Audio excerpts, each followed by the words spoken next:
All right, guys, thanks for tuning in. We're going to talk about some more properties of logs. So we talked a little bit about just like how to rewrite them, evaluating them a little bit. Now we're going to talk about the properties.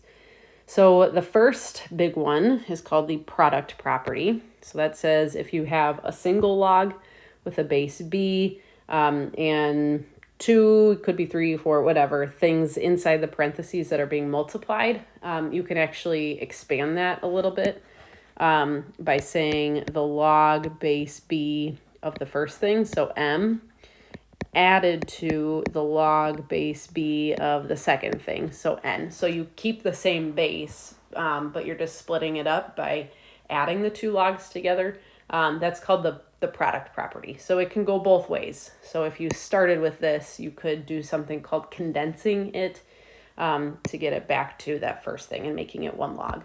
Okay, so we're going to ask you to condense versus expand. Condense means get it to one log. Expand means get it bigger.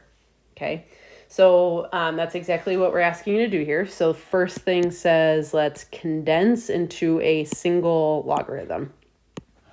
Okay, so number one, you have log base 3 of 9 plus log base 3 of 5. So this plus is cueing me to use this product property. So to write this as a single log, again, you can only do this if it's the same base.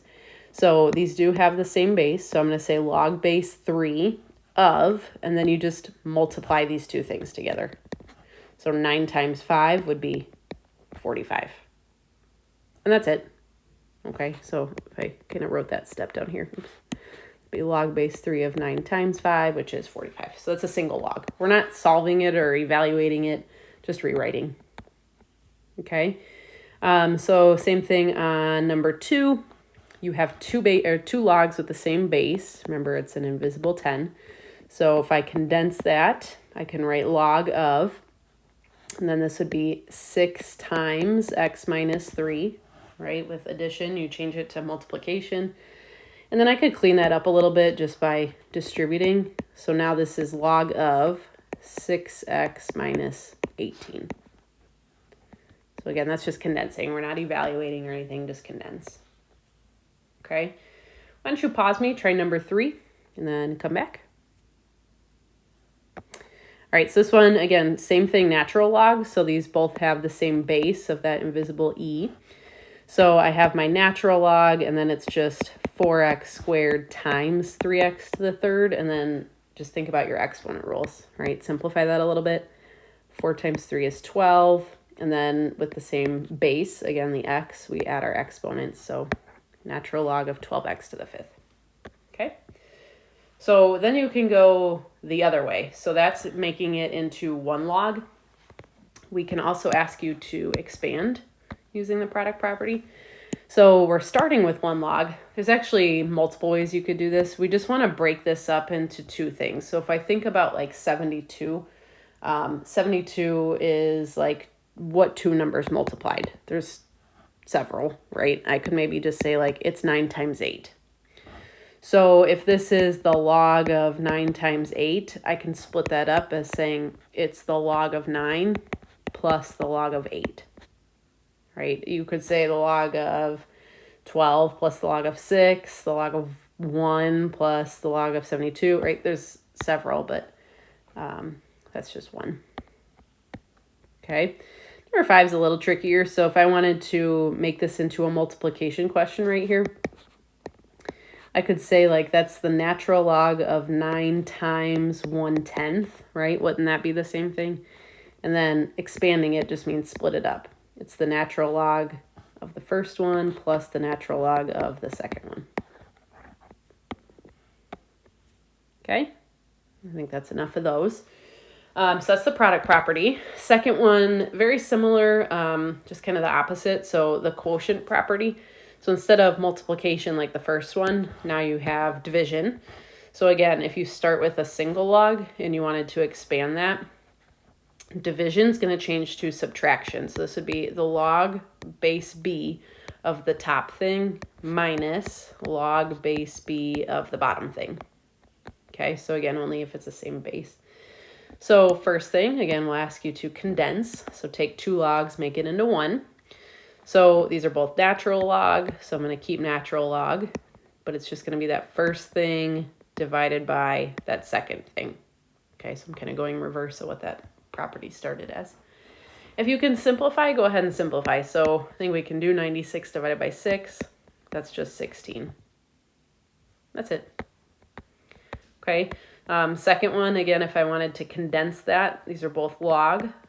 So it says subtraction, so that tells me I can do division when I condense. So it's 8x to the 10th over 4x to the second. And then see if you can simplify. So your exponent rules, well, first, 8 over 4 is just 2, right? Exponent rules say subtract your exponent, so 10 minus 2 is 8, or you can say, well, there's 2 down here, so I'm going to get rid of those, so there's 8 up here. Okay, so 8 divided by 4 is 2, and then I have x to the 8th. It's kind of mixing in some properties there. Okay, I'm going to go down to expanding now, do a couple of those. So same as before, if I'm starting with a single log, this is telling me specifically use the quotient property, right? You could expand it using the other one that we learned, but specifically quotient property. So I could think of 8 as some division question, right? Again, there's lots of options here. Maybe I just stay simple, go 8/16 over 2. So if I had log base 3 of 16 over 2, and I wanted to expand that, it'd be log base 3 of 16 minus log base 3 of 2. Again, not evaluating, just splitting that up.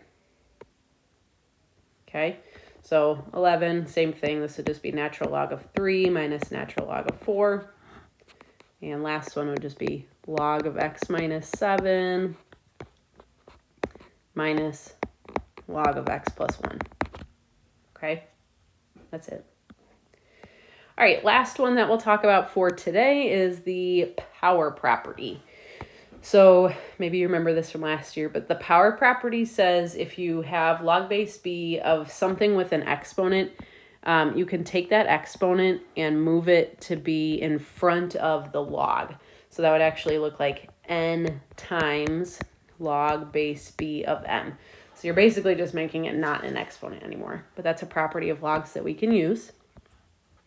Okay, so using that, if I condense into a single logarithm, simplify if possible, this already is kind of a single log, but just to use that power, anything in front then can become an exponent. So this would just be log of 6 to the third. Okay, and you could simplify 6 to the third, that's 6 times 6 times 6. So this is just log of 216. That's it. Okay, same thing here. If you're multiplying something in front of a log, you can move that to be an exponent. This is a good question. So this would be log base 4 of 81 to the 1/2 power. Okay, so thinking about how you can simplify that. Remember your fraction exponents, you can rewrite that as a radical. So that's actually the square root of 81 to the first. So this means log base 4 of the square root of 81, which is 9. Okay, last one would just be take this whole thing, move it to the exponent. So natural log of 4 to the x minus 1 power. That's all you can do. Okay, so then again, same thing, just doing it in reverse. Now expand. So expand using the power property. So this is just exactly how the rule looks. Anything that is an exponent, you can just move in front. So this would just be x times log base 2 of 5. That's it. Okay, something like number 17, that doesn't have an exponent on it, so you would want to think first, how do I rewrite that with an exponent? So it's 2x plus 1. Something as a cube root is 1 to the third power, right? That's our exponent rules. So then I can take that, move it out front, and then that would look like this. Okay, so kind of same thing with the last one if you're thinking about your exponent rules, because right now it's like, well, there is no power in there. You could rewrite this as if it's 1 over 64, that could be 64 to the negative 1 power, right? That would make it into a fraction. And then if we wanted to move that out here, that would just be negative log base 6 of 64. So we're going to use these a lot in kind of more complex expressions, and then we'll also need them when we get into solving log equations. So right now, just kind of learning these, and then we'll do a little bit more tomorrow. Okay, so there is a quick lesson check for you to practice this a little bit, and come in with questions tomorrow. Okay, thanks guys. Bye.